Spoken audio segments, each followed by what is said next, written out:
Folks, Black Star Network is here. Hold no punches! I'm real revolutionary right now. Black power. Support this man, Black media. He makes sure that our stories are told. Thank you for being the voice of Black America, Roland. Stay black. I love y'all. All momentum we have now, we have to keep this going. The video looks phenomenal. See, this difference between Black Star Network and Black-owned media and something like CNN. You can't be Black-owned media and be scared. It's time to be smart. Bring your eyeballs home. You dig?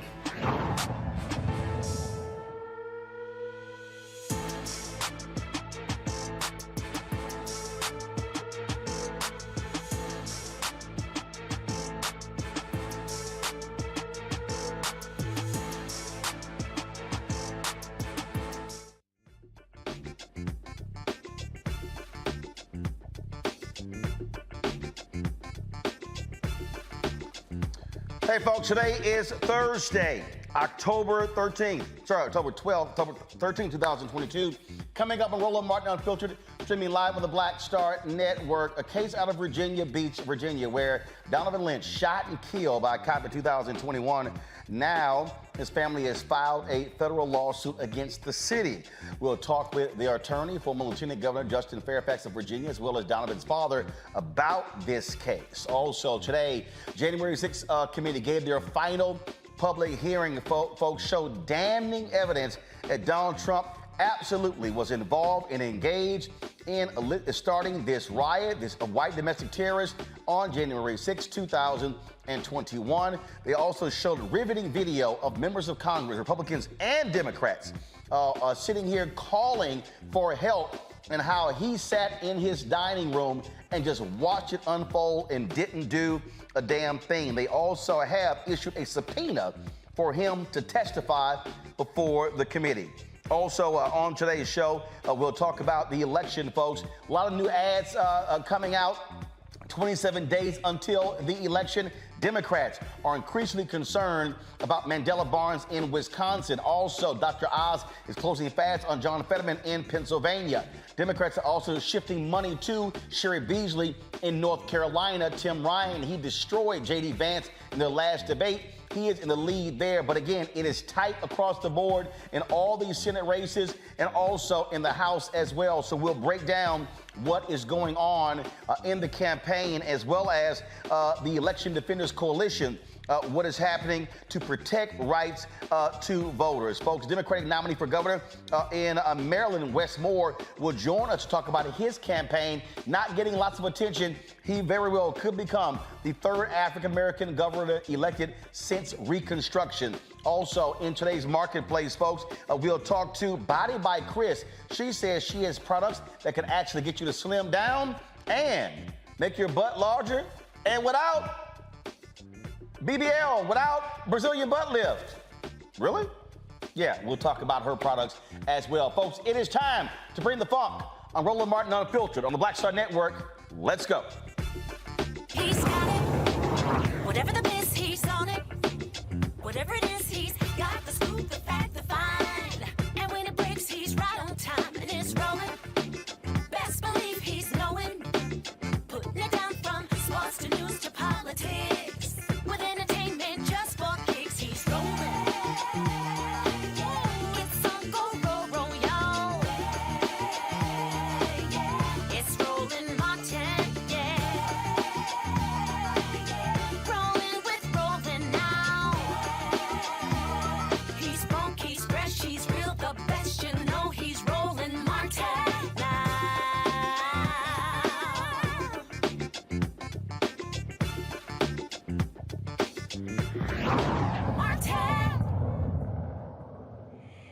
All right, folks, normally when it comes to a police shooting, we will be showing you the video right now. But in the case of Donovon Lynch in Virginia Beach, Virginia, there is none. Why? Because the officer did not turn on the body camera. That is one of the issues that people are highly critical as it relates to this particular case. It was a shocking case, this young man who was shot March 2021. Now, the officer involved, Solomon Simmons, was cleared of any wrongdoing, but Lynch's family is suing the officer and the city for wrongful death. The former Virginia Lieutenant Governor Justin Fairfax has joined Lynch's legal team. He and Donovon's father, Wayne, join us right now. Glad to have both of you here. Justin, let me start with you. First and foremost, again, I started with how in the world there's no body cam footage? Don't officers there actually have body camera? What happened? Yeah, Roland. Well, again, thank you for highlighting this case. The officers do have body cameras, but as you mentioned, the officer who unlawfully killed Donovon Lynch in March of 2021 did not have his body camera on and activated. And the department has since changed its policy and required that they be on, but it shows you the amount of negligence and gross negligence and the killing of Donovon. And there was so much more. There was actually no warning given to Donovon Lynch before he was shot and killed.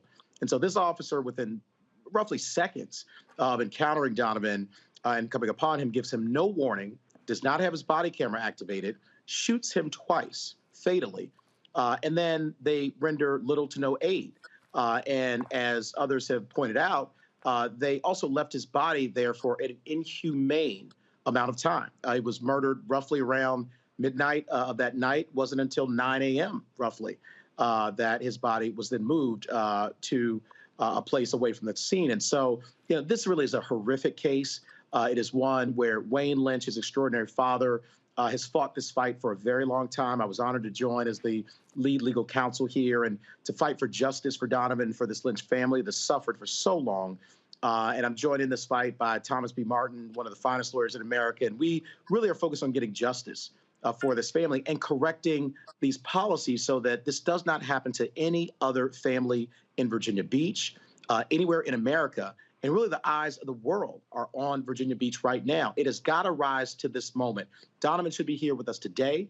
He should not have been killed in the negligent and grossly negligent way in which he was. And not a single one of us, Roland, not a single member of the Virginia City Beach City Council or the police department or any one of the 1.2 million citizens there in Virginia Beach would want their child to, when they go out to the ocean front, just have dinner with their best friend and are walking back to their car to go home, to have them be come upon by an officer, shot without a warning, within seconds, with no body camera, and left there essentially to die. This has got to be corrected right now in this moment, and we're going to get justice for Donovon. Wayne, what happened here was Donovon involved in something as related to when the shooting took place, or was he simply an innocent bystander? Walk us through what happened on that fateful night. Yes, Roland, thank you for having us tonight. Donovon has not been involved in any, I would say again, any illegal, criminal, or other activity throughout his whole life. He's always been a model student, a model citizen, an outstanding friend, a great scholar, entrepreneur, an athlete, and an advocate, and a change agent. Only thing Donovon did that night was, I would say, was in the wrong place at the wrong time. But what happened to him was totally unnecessary. He did not pose a threat. They have not once said what he was actually doing to cause his death. We know he was not committing any crimes. He was leaving the restaurant with his friend after a night out, and when he came out, there was a lot of chaos, and he was just getting out of the way, sir. And that's the thing right there, Justin, that is so strange here.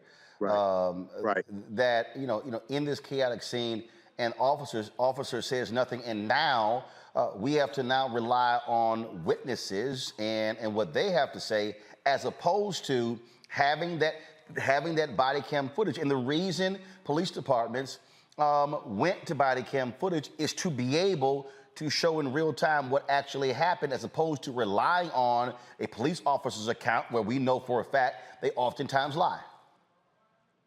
Well, Roland, you're exactly right when you say that this is the whole point of body cameras. The entire point was for us to be able to see exactly what happened so that judgments could be made about whether what the officer did was warranted or justified. And in this case, we know from reasons outside of the body camera that actions were not justified, that, as Wayne said, Donovon should be alive. He was engaged in no illegal activity. He was simply an innocent person, a law-abiding citizen, walking back to his car, who got caught up in the middle of some other activity that others were engaged in. But this also, I think, is critical as well. The officer who shot and killed Donovon, Solomon Simmons, actually knew him. They had gone to school together a long time ago for 1 year in the 9th grade. And Donovan was a very recognizable person. Everybody loved him. He was 6'4", 305 pounds, not to be mistaken for anyone else. And to add to the negligence of the situation, you have an officer who actually had prior contact with Donovan, actually gone to school with him, and yet even with that knowledge of who he was, shot him within seconds. And again, this has got to be ground zero for police reform, and there have already been some reforms in the wake of Donovan's killing. And I think if we look at this, they now are mandating the body cameras be turned on. This was done very shortly after Donovan's shooting. And they made some other reforms with a civilian review board in Virginia Beach. And so that, to me, is really an acknowledgement that there were so many things wrong here. But we have got to fight for justice for Donovan, because it's really fighting for justice for all of us. I have, and my wife, a 12-year-old son and an 11-year-old daughter. And if they want to go out to the beach, they want to hang out with their friends and just come back to their car and ride with their friends and then come home, they should be able to do that and do that safely. They should come home to us. And every family, every mother, father, grandmother, aunt, uncle should expect the exact same thing. So what Virginia Beach is saying in this moment is that really nothing needs to be done with the Lynch family. We're done here. And, you know, we can litigate this if you'd like, but I think we've established that we're going to do nothing else. And I think that's wrong. And I think we now have a chance right now to make a statement. And as you know, Roland, I'm a former federal prosecutor. I've litigated in the Eastern District of Virginia, tried cases, and am ready to make sure we get justice however long it takes for Donovan and for his family. But it's also a moment right now where the Virginia Beach City Council, its leadership can step up, can proactively step up and rise to this moment. We've seen this around the country. We saw it in Minneapolis when, of course, George Floyd was horrifically murdered. Unjustifiably. We saw it when another citizen in Minneapolis was murdered. In that case, it was a white female who was unlawfully murdered by the police, and their city council stepped up and got to a quick settlement, but also wanted to make sure that they were made whole and that they reformed their policies and that people were held accountable. There has been no accountability in this case whatsoever. Donovan has left us in the earthly sense for over a year and a half. And people, you know, are saying, well, what's to be done, and throwing their hands up. Well, there's a lot to be done. And it starts with not only the reforms that need to be made to make sure this never happens again, but with making this family whole, not sitting back idly by and silent, but standing up in this moment and rising to the better angels of our nature. We have got to make the Lynch family whole. We have got to reform these policies, and this should never, ever happen again in Virginia Beach, anywhere in Virginia, or anywhere in the United States of America. And that's the thing right there, Wayne, that just drives me crazy, in that, and I keep trying to explain to people when these things happen, you can't come back from death. This isn't somebody who's been shot. This is not the case in Texas, where the kid is in the car eating a hamburger and the officer fires shots. He does get injured, but he gets hospitalized. Death is death. And, right. and there's too callous of an attitude. And frankly, when these DAs just go, oh, no wrongdoing, I don't understand how in the hell somebody can be accidentally shot, wrongfully shot, and then nothing happens to the cop, as if, oh, sorry, they're dead, right. My bad. Right. That's right. That's right, Roland. It's outrageous, and it's got to stop, because here's the problem, Roland. If we do not take substantial action here, and if the city council does not step up, again, proactively, not sit on their hands, not wait and see the tides and the winds, and we know that the more the media has looked into this, the more the eyes of the world have been on Virginia Beach. We know that that's made some folks very uncomfortable, but they can't sit in silence. I'd love for them to come out proactively and say, you know what, this was wrong. We're not going to simply hide behind a litigation process. And again, we are fully prepared and ready to go to do that. But it's been a year and a half. How much more does this family have to suffer? How many more seconds, hours, days, weeks, and months does the Lynch family have to live with this pain and with the reality that a lot of folks are simply standing by and saying there's nothing to be done?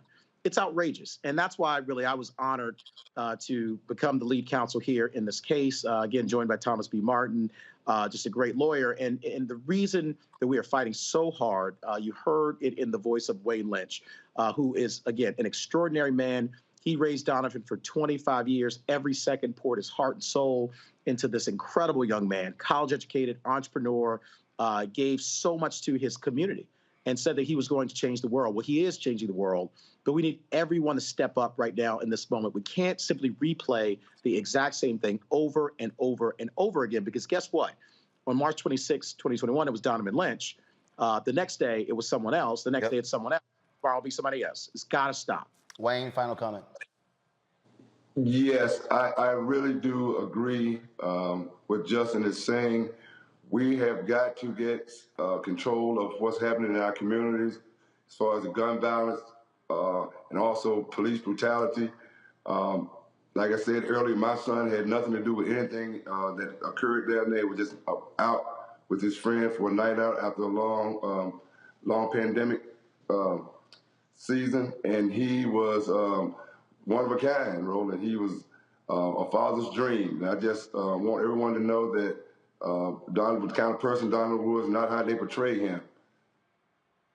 Well, we certainly appreciate both of you joining us. Wayne, again, so sorry for your loss. I hate that we have to do these stories over and over and over again, but all too often. I got some other stories I want to talk to you about, too. I got his foundation that we're doing great things at his foundation. Okay. All right. Well, be sure to send that information, and we certainly appreciate it. Thanks a lot.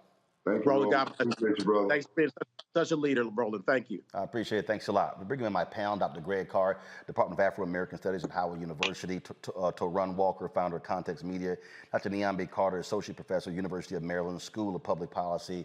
The thing here, and I just say it right there, Greg, is that I hate having to do these stories. I hate having to show these videos. I've had people say to me, oh, you know, this is traumatizing. We can't keep showing this. But I absolutely believe we make a mistake now if we don't do that. Now, I believe when mainstream media does it and does not provide the level of context and gives the level of depth to the stories, then they're playing off of that. But the thing here is this: if we start acting as if these things don't happen, then I believe the public then goes, well, it's out of sight, out of mind. I go back to, I always think about Mamie Till Mobley. The movie is opening next week. And even on that particular point, it's a bunch of people already saying a bunch of BS about, oh, this is re-traumatizing us. They don't actually show the lynching in the movie. That was a point made by the director. She was not going to show that again. But if we do not keep the focus on this, people are going to act as if, hey, we're all good. These things just don't happen. That's why we have to make sure that this stuff stays in the forefront of people's minds. Absolutely, Roland. And the Emmett Tills, the lynchings that we are more familiar with, and even those that we aren't as familiar with that have become historical, the bombing of Harry Moore and Harriet Moore's house on Christmas night that killed both of them in Florida. These are almost kind of like signposts. But really what this story kind of reiterates, the Donovan Lynch story, is the ordinariness of Black death. And I think this is what people are trying to tune out and evade. This, to quote Slick Rick in another context, this type of shit that happens every day. And the simple fact of the matter is that you have to do what you're doing. Of course you don't want to do this, but we have almost become immune in some ways to the idea of Black death. And it is this ordinariness. I mean, in this case, of course, good to see Brother Fairfax back out there on the battlefield with his original sword, which of course is his law degree, and to see him on the side of the angels. And of course, they've approached the Department of Justice, and we know what they're going to say down there at Virginia Beach. The standard defense, they've already floated it. We train our officers, and we do it, and they had proper training, which means they're going to hang this guy out to dry if they can and say basically he violated the rules. But that's not enough. Finally, it's the cumulative effect of telling these stories to bust through this kind of, in a sense, this kind of almost becoming immune to these stories. You have to tell them, and you have to tell not just the same story over and over again, as in the case of Emmett Till. We have to tell that story again, of course, but you have to now allow the cumulative weight of this assault on Black life to collapse the chest of this system, because we're at an inflection point in this country. There's no doubt about it. You know, to run, there's so many of these stories, and they most of the time involve black men. There are cases that also involve black women. The Pamela Turner case is an example. That cop was acquitted. Hopefully, the Department of Justice Civil Rights Division is going to hit this guy with civil rights charges. And I absolutely understand black pain and what we endure. But I use a George Floyd example. If we did not have to watch over almost 9 minutes his life being snuffed out, there's no way in the world that story had the impact that it did if the world was not forced to actually watch it. And it's painful that it has to happen, that we have to have another black death. But what we cannot do is let the rest of these people get off by saying, no, we're not going to show it. We're not going to talk about it. We're just going to just mention it. No. This has to be in the forefront, and we must use these videos, use these stories as an example of folks stop saying there are a few bad apples, because it can't just keep happening and happening and happening and happening, and it's just a few bad apples. Well, as you said, it is enraging to have to go through this almost every day now, where it seems like there's a new death every other week. The sad thing about all this is that this is in the best American tradition. What you're seeing now is a continuation of everything we've seen ever since the time we landed on these shores, up until especially after Reconstruction, when the Klan became resurgent and there were lynchings every day. And this is in the tradition of the Ida Wells School of Journalism, where she made a point of saying that there was a man lynched every day, and she put that in the face of the white power structure. She put that in the face of the black complacent power structure as well. What's sickening about this is that what you're seeing is not so much a pushback against these things being shown.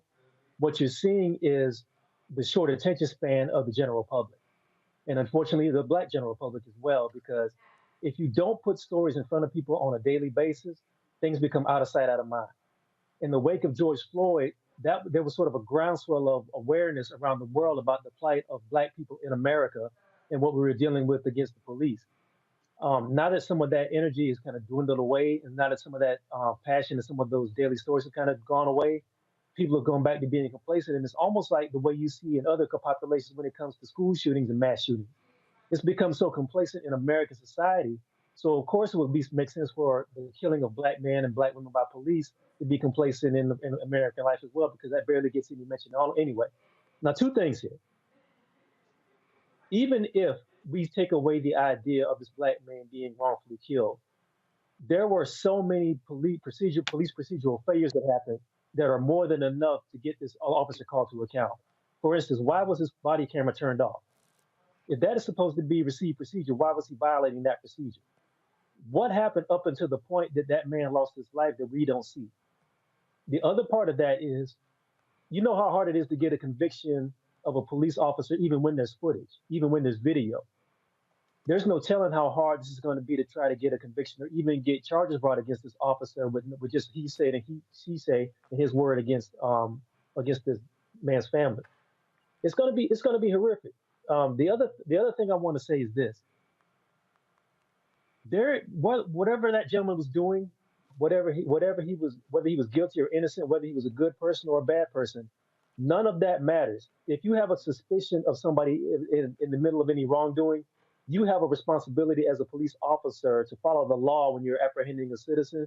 You have the responsibility to respect the rights of anybody you're thinking about questioning. What we're seeing now is the fact that your black skin is a weapon. It doesn't matter whether you have a gun or not. It doesn't matter what you're doing. It doesn't matter if you are guilty or innocent. In this country, your black skin is a weapon. If you're a black male, your skin is doubly a weapon, and we have to be aware of that. So talking about that and making the general public aware of that is what we have to keep doing. Niambe, as we sit here and look at these efforts to drive more funding, right now, Republicans are beating Democrats over the head on the issue of crime. One of the reasons the races in North Carolina, in Pennsylvania, in Ohio, in Wisconsin, in Florida have gotten even closer, is because of the blitz of ads by Republicans about crime, crime, crime. And they've been able to weaponize, defund the police, and beat Democrats over the head. I mean, Keith Ellison, the guy who literally led the prosecution of the cops who killed George Floyd, is in an absolutely tough, close race in Minnesota because the sheriffs in that state have weaponized his son as one of the defund the police leaders and are beating him over the head with that. But what I keep saying is, but they say nothing about cases like this. Mm-hmm. They say nothing about those families who don't have a loved one sitting across from them at the dinner table. They say nothing about any of that, as if that didn't happen. And then it's kind of like, well, you know, those things happen and they're rare. You can't tell a mother or a father who can no longer hug their loved one, hey, sorry, these type of shootings are rare. Mm-hmm. Well, they're not rare. That's the thing, Roland, because we only talk about the murders. We don't talk about the number of people who've been harmed and maimed by police gunfire. So that's part of it. But I think the fact that we even have to sit here and talk about what a good young man Donovon Lynch was, or what a nice boy Daunte Wright was, or what a good woman Sandra Bland was, tells us something about the dehumanization that we experience in this country. The police are just a manifestation of the way we talk and treat Black people in this country. And when we do, you know, the few bad apples thing, and we can feel proud about ourselves for trotting out the Derek Chauvins of the world and, you know, this officer here in Virginia Beach, all we're doing is leave the foundation of white supremacy untouched, which is why after reform, after saying we need to do policing from a human rights perspective and ensure the dignity of all people and all of this stuff, we can still see the murders of our loved ones, of our children, of our community members happening every single day. The shootings, the beatings, right? The blatant disrespect. So we focus on the sort of more spectacular elements of this, which are the sort of murders because of the finality. And I'm like everybody else. I mean, there are some that just catch you off guard and you can never shake it.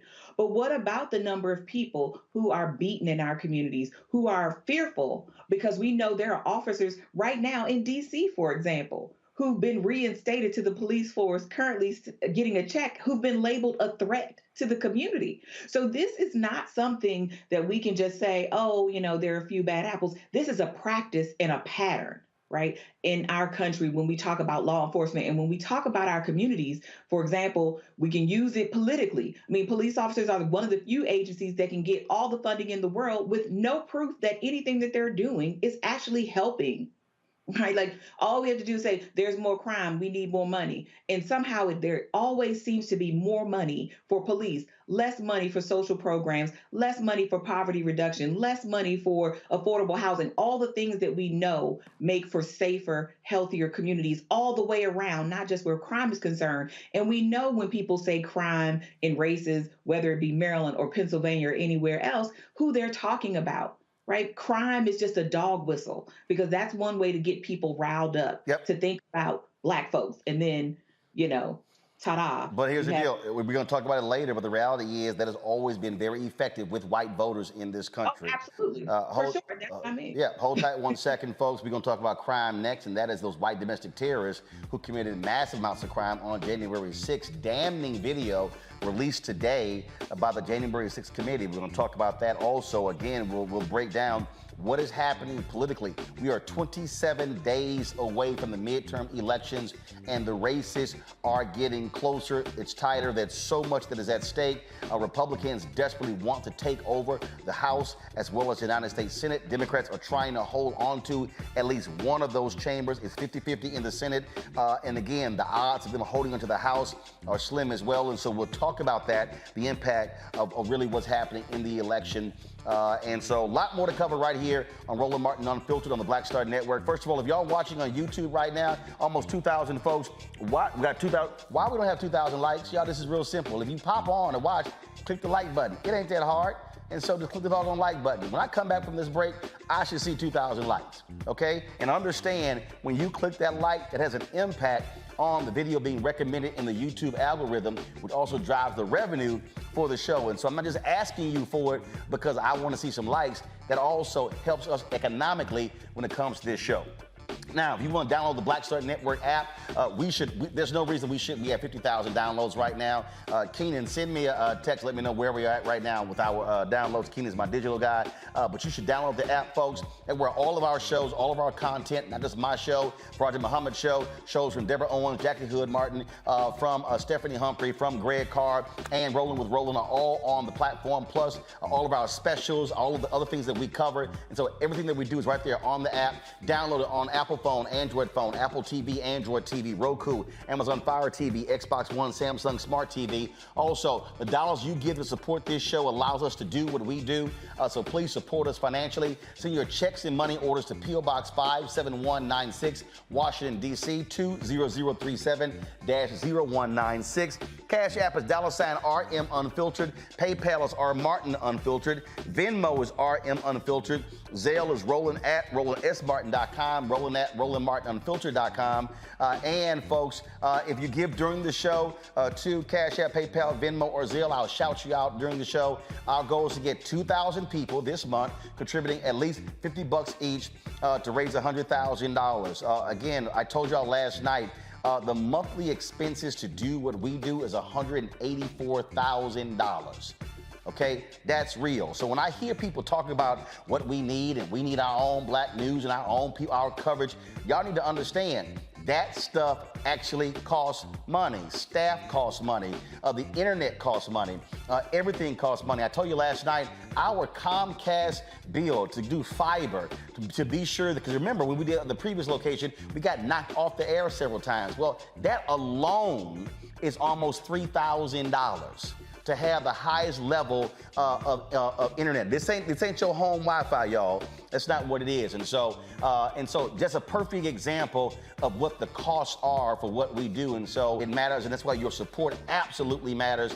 And so again, if you give $50 a year, that averages out to $4.19 a month, 13 cents a day. That's what it averages out to, y'all. And so that's what I'm talking about in terms of what we do. Keenan just hit me a text. We are at 49,074 downloads. We need 926 more to hit 50,000. Y'all should be downloading the app right now. And so again, the giving part is critically important. Yes, I was on 2 advertising calls today, but it's called conversations. That ain't actual money coming in. And so we are pressing hard to drive the advertising revenue, but that it is not easy when you're black-owned media. Because I told you, $322 billion spent every year in black-owned media. We're getting 0.5% of the 300. That's all black-owned media. Y'all, that's all black-owned media. We're getting 0.5 to 1% of the $322 billion spent every single year. That's what we're fighting up against, and so that's what's going on. So please support us if you can. That's how you can actually give. And don't forget, you can get a copy of my book, White Fear, How the Browning of America is Making White Folks Lose Their Minds. Available on Ben Bella Books, Amazon, Barnes & Noble, IndieBound, Bookshop, Chapters, Books A Million, Target. You can also, of course, download it from Audible and order from your favorite black bookstore. We'll be right back.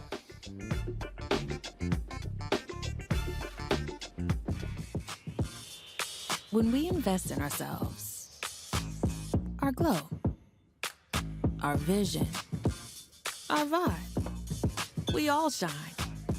Together, we are black beyond measure. Libraries empower the community with education. Liberia Economic Development Initiative, LEDI, is hosting the International Life Changers Awards and Liberia's bicentennial to celebrate LEDI building the country's first modern public library and technology center. Join event host Roland Martin. Our honorees, Reverend Dr. Jamal Bryant, Zernona Clayton, Thomas Dorch Jr., Dana Lupton, Dr. Tammy Graysteele, on October 29th at the CNN Center, Atlanta. There are no public libraries in Liberia, but together we can change that. Get tickets at ledinow.org.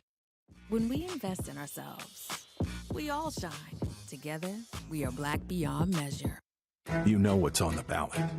It's not just legislation and policies we believe in. It's democracy. Our democracy. There's a choice on the ballot between freedom and fear, between cruelty and compassion. between chaos and community, between voting or violence. And the end of rights generations have fought for. The extremists have a plan, a roadmap for a nation where your voice is silenced and your vote is a memory, where they count their votes and cast ours aside. That's why this year, this fight, this vote is so important. Register, engage, volunteer, fight back against the disinformation and despair, and most of all, vote, because your vote is all that stands between our future and theirs. Hatred on the streets, a horrific scene, a white nationalist rally that descended into deadly violence. White people are losing their damn minds. As an angry pro-Trump mob storms the U.S. Capitol, we've seen shooting. We're about to see the rise of what I call white minority resistance. We have seen white folks in this country who simply cannot tolerate black folks voting. I think what we're seeing is the inevitable result of violent denial. This is part of American history. Every time that people of color have made progress, whether real or symbolic, there has been what Carol Anderson at Emory University calls white rage as a backlash. This is the rise of the Proud Boys and the Boogaloo Boys. America, there's going to be more of this. Here's all the Proud Boys, guys. This country is getting increasingly racist in its behaviors and its attitudes because of the fear of white people. The fear that they're taking our jobs, they're taking our resources, they're taking our women. This is white fear.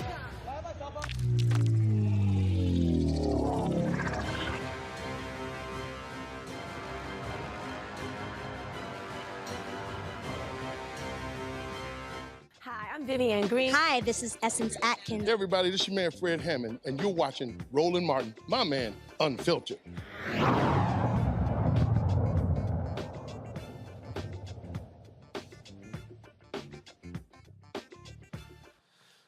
All right, folks, so the January 6th committee that's investigating the white domestic terrorist attack on the U.S. Capitol on January 6, 2021, held their final hearing today.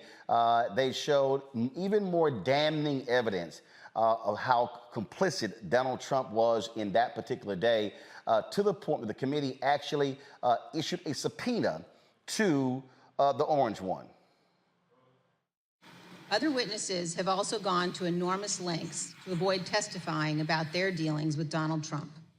Steve Bannon has been tried and convicted by a jury of his peers for contempt of Congress. He is scheduled to be sentenced for this crime later this month. Criminal proceedings regarding Peter Navarro continue.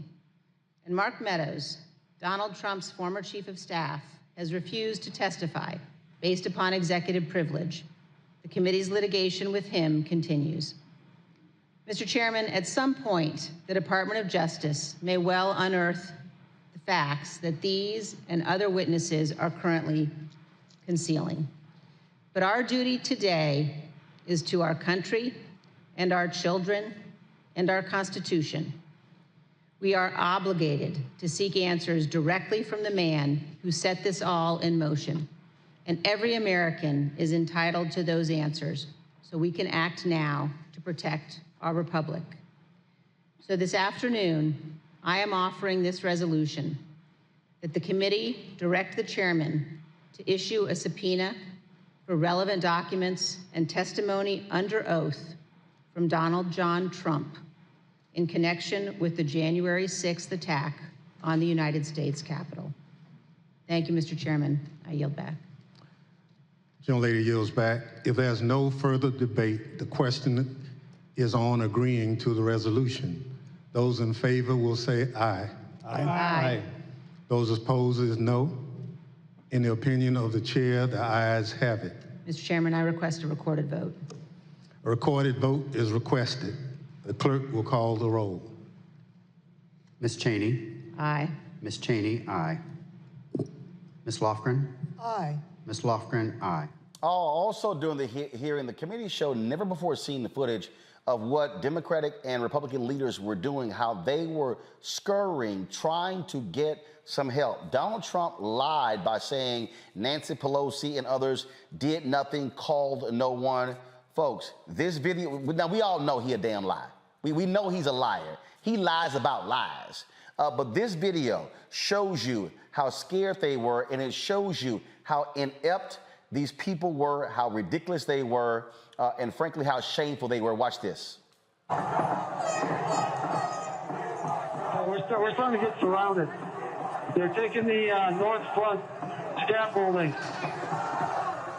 Unless we get more munitions, we're not going to be able to hold.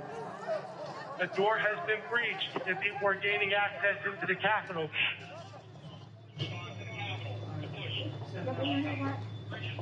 We have got to finish the proceedings, or else it will have become constricted. Senator Schumer is at a secure location, and they're locked down in the Senate. There has to be some way we can maintain the sense that people have that there's some security or some confidence that government can function and that we can elect the President of the United States. Did we go back into session? We did go back into session, but now apparently everybody on the floor is putting on tear gas masks to prepare for a breach. Well, I'm trying to get more information. They're putting on their tear gas masks.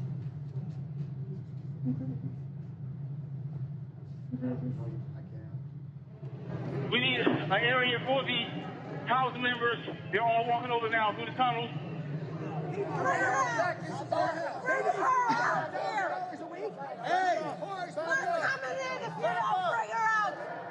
I'm going to call up the effing Secretary of DOD. We have some senators who are still in their hideaways.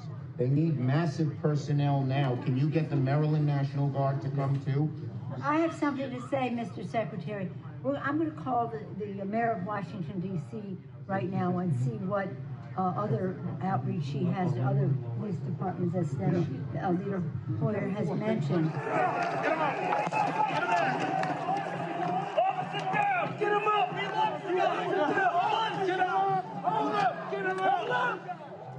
Hi, Governor. This is Nancy. Governor, I don't know if you have been approached about the Virginia National Guard. Mr. Hoyer was speaking to Governor Hogan, but I still think you probably need the okay of the federal government in order to come into another jurisdiction. Thank you. Oh my gosh. They're just breaking windows, they're doing all kinds of, it's really, they said somebody was shot. It's just horrendous, and all at the instigation of the President of the United States. Okay, thank you, Governor. I appreciate what you're doing, and if you don't mind, I'd like to stay in touch. Thank you. Okay. Thank you. Virginia Guard has been called in.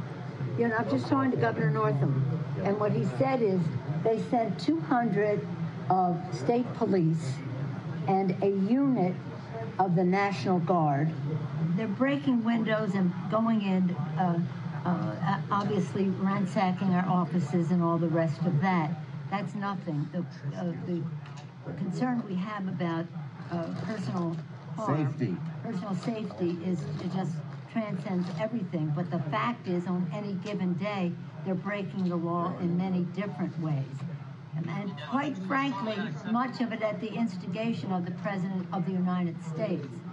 And now, if he could at least somebody. Yeah, why don't you get the President to tell them to leave the Capitol, Mr. Attorney General, in your law enforcement responsibility. A public statement, they should all leave.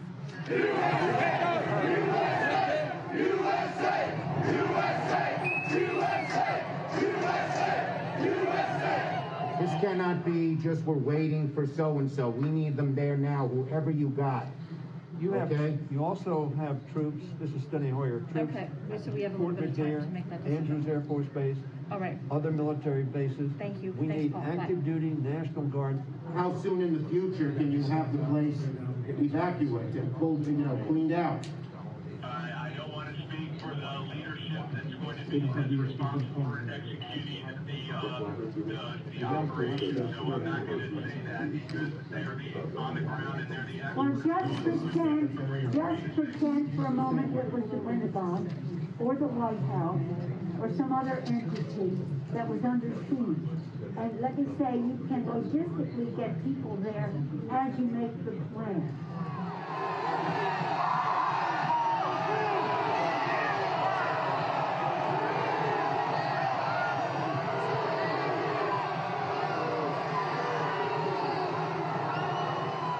We're trying to figure out how we can get this job done today. We talked to Mitch about it earlier.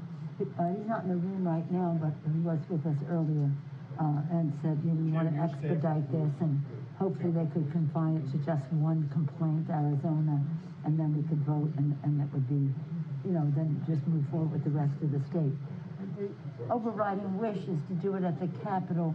What we are being told very directly is it's going to take days for the Capitol to be okay again. We've gotten a very bad report about the condition of the House floor with defecation and all that kind of thing as well. I don't think that that's hard to clean up, but I do think it is more from a security standpoint of making sure that everybody is out of the building, and how long will that take? I just got off with the Vice President. And I got off with the Vice President-elect. So I'll tell you. Okay. But what we left the conversation with, because he said he had the impression from Mitch that Mitch wants to get everybody back to do it there. Yes. I said, well, we're getting a counterpoint that is, it could take time to clean up the poo-poo that they're making all over them, literally and figuratively in the Capitol, and that it may take days to get back. And I'm at the Capitol building. I'm literally standing with the chief of police of the U.S. Capitol Police. He just informed me what you will hear through official channels. Paul Irving, your sergeant at arms, will inform you that their best information is that they believe that